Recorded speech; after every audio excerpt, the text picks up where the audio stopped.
Hi guys, how many brand new large luxury wagons do you know that can do this?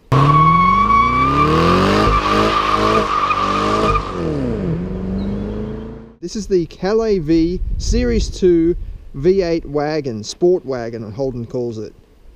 Ford no longer produces a station wagon, they've only got the Territory, which is a Falcon based SUV, and then Chrysler no longer makes the SRT8 version of the 300 in wagon format. They used to, but they don't anymore.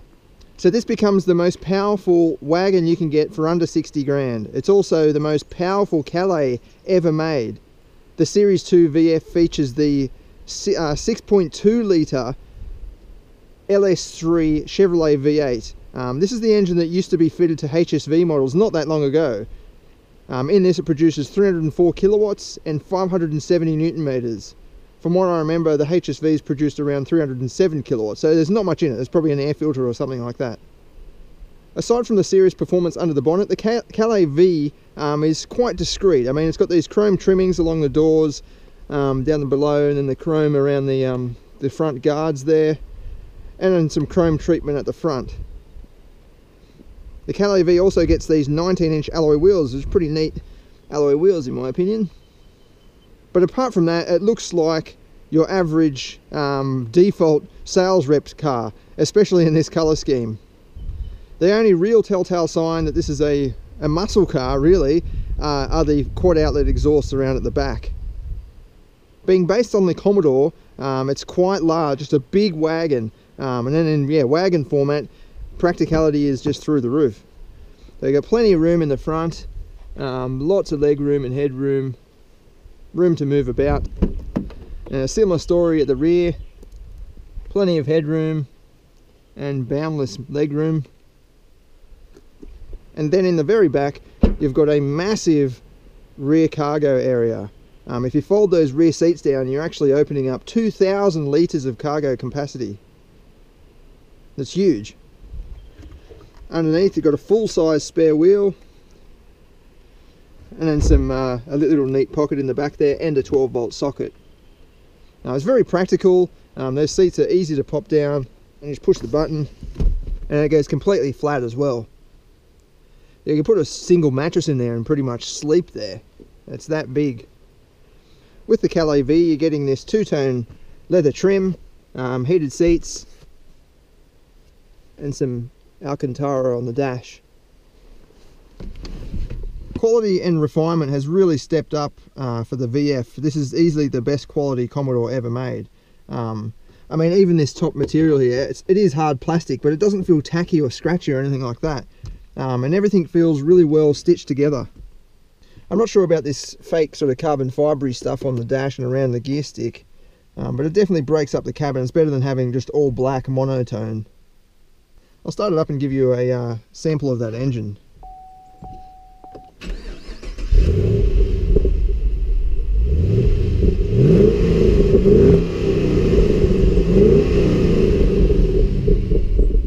So Commodores recently haven't really sounded that good, the V8 versions, whereas for the Series 2 with the LS3, it definitely sounds really nice. It's got a nice chunky meaty soundtrack out the back.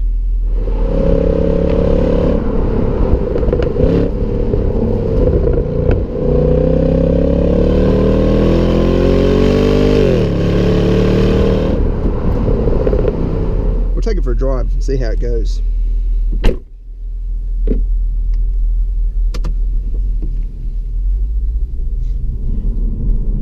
In normal conditions, the Calais V is a very quiet and smooth car. It doesn't come with the sportiest suspension that Holden offers, like the SSV Redline, which means the ride is very comfortable, if a little cushy and bouncy on some undulated surfaces. But yeah, in terms of cross-country touring, this is a very practical and quiet car to drive. Even that V8, it just gently rumbles along, barely above 1,000 RPM as we're at now, 1,100 RPM as it cruises along. Then you can flick the gear lever over into sport mode, which doesn't do too much. It doesn't change the suspension or anything like that. It's mainly about the gearbox. Changes up a bit later. and then you can also push it forward or backwards and you get manual changes. There is actually rev matching with down changes, so if you're a bit aggressive, you can enjoy that. Yeah.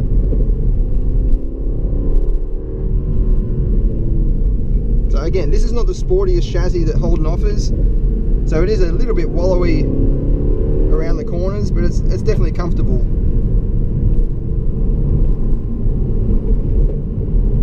You can hear that exhaust backfiring and cracking away. It's a bit of a contrast when you look at the exterior. It looks pretty boring, and then you hear that coming out of the back. It's a bit of a sleeper, really.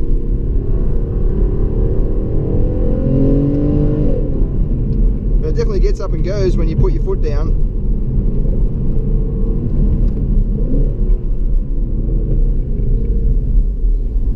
With that engine, does that mean it's a sports car? Well, not really in my opinion. It's more about just highway speed, getting up to speed really easily.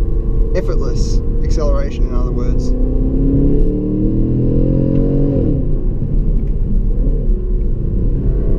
But the VF has always been a really good handling car for what it is and for the price range.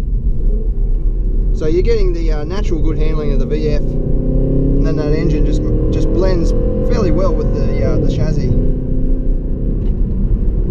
Long gearing with the 6-speed automatic. It doesn't really need short gears, I guess. The torque just pulls it through no matter what gear you're in. And the handling is quite sharp.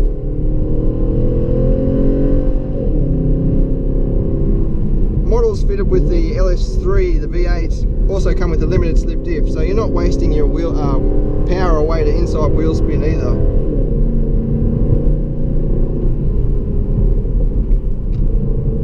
On a tight winding road like this, it is a little bit out of its depth. I mean, it is handling okay, but it wallows around a little bit, and there's a noticeable body roll as well.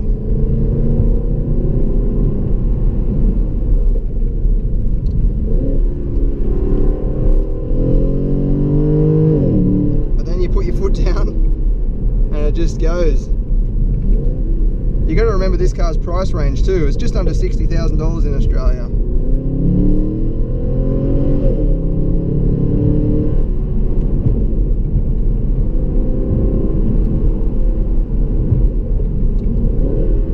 Have a bit of fun in it. So if you're thinking about buying a company car and you want something that's a little bit exciting, well, this is definitely an option for you.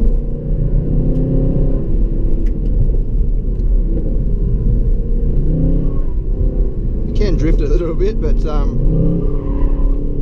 as I said, it's a bit of a boat.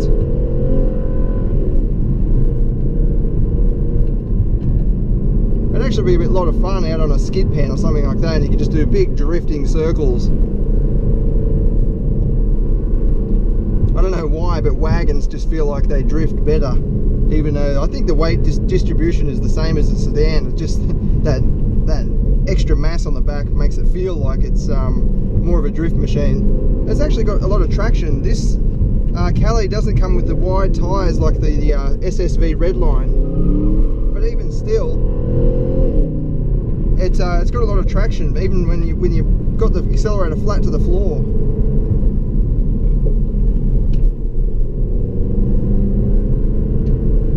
So yeah, that's third gear, and it's just pulling through, just chugging through without any stress.